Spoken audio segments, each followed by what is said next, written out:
Tapi keturunan Nabi mau edan, mau sesat, mau sesat.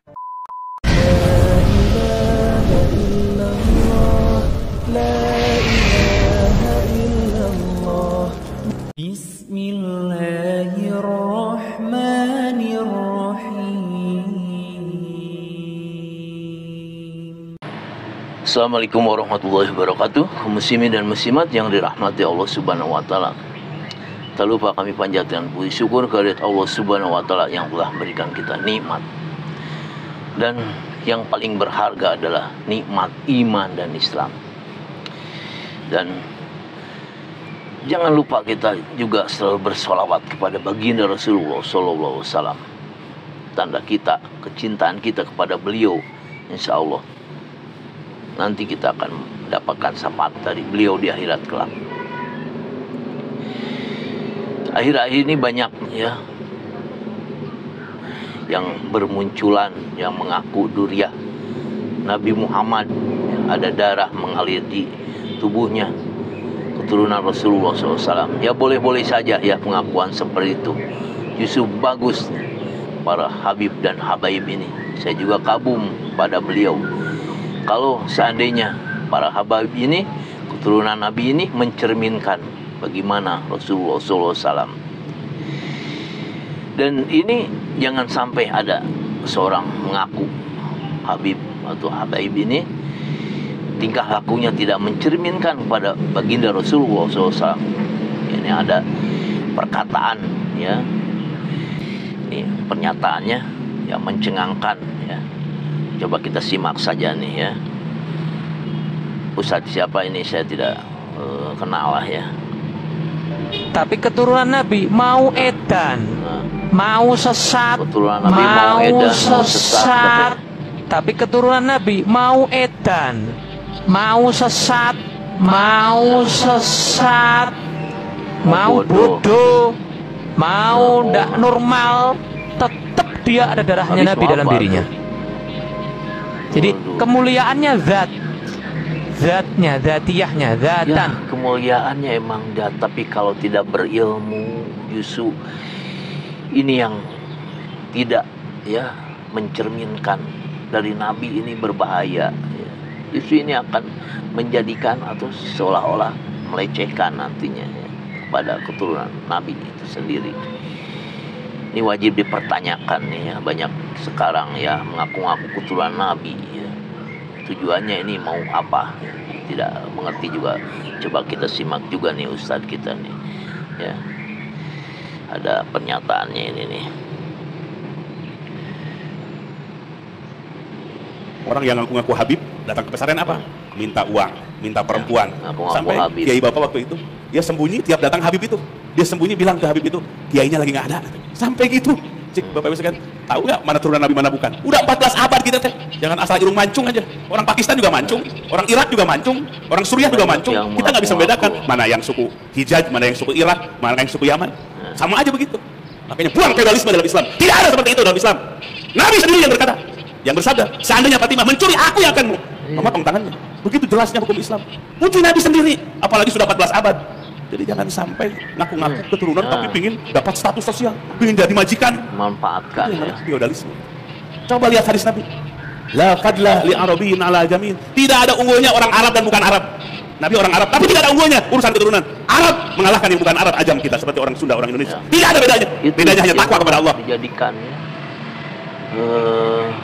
akal-akalan ya, tameng ngaku-ngaku keturunan Nabi ya, tadi dimanfaatkan ya untuk tipu muslihat ini yang tidak kita harapkan.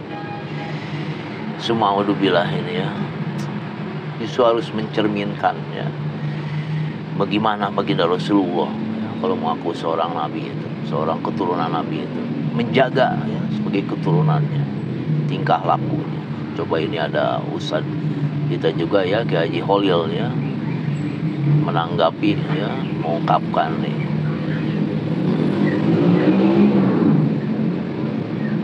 Nasabnya nggak jelas, disombongin lagi. Coba di Ya. nah, Tetapi nasab itu tidak lebih tinggi dari alim, dari ilmu. nah ini Yang lebih tinggi adalah ilmunya. Syukur-syukur habaib itu sudah keturunan Nabi juga berilmu, maka dua-duanya. Tapi kalau harus dipisahkan antara ilmu dan keturunan Nabi, mana yang lebih tinggi, Pak? Ilmu. Maka disebut wa annal anbiya lam yuwarrisu dinaran wala dirhaman walakin warasu al-ilma faman akhadahu faqad akhadha bihadzin wafirin. Al ulama warasatul anbiya. Ulama yang jadi pewaris. Di ketepatan ulama keturunan Nabi ya bagus, tapi ada keturunan Nabi menurut pemandangan saya. Kemudian ada ulama keturunan Nabi tidak baik, tidak berilmu. Kemudian ada ulama orang biasa berilmu. Mana lebih mulia, Pak? Berilmu. Mohon maaf, saya akan sampaikan ini karena ini yang saya yakini dan yang saya pelajari. Faqad akhadha bihadzin wafirin. Dia sudah ngambil bagian dari Nabi sebagai keturunan, iya. Tapi yang lebih banyak kalau mengambil ilmu dari Nabi. Itu anbiya, bukan hanya pada Nabi Muhammad. Artinya kita nanti dekat kepada orang-orang yang kita cintai kalau imannya dan amalnya sama. Bukan karena keturunan. Nabi tidak pernah menjamin karena keturunannya itu pasti dapat syafaatnya. Yang saya tahu tidak. Kalau memang dia tidak beriman, nggak bisa. Nabi juga kalau tidak berilmu ini tidak jadi jaminan, ya, tidak jadi jaminan. Jadi warasatu anbiya, ya, penerus para nabi itu ulama yang berilmu. Jadi tidak jaminan lah keturunan nabi ini, ya. Wajib dipahami ini. Ya, memang sekarang ini ya banyak nih rame tes DNA. Ternyata kenyataannya ya terpental yang mengaku-ngaku zuriyah nabi ini tidak sama sekali ada keturunannya, ya, ternyata, ya.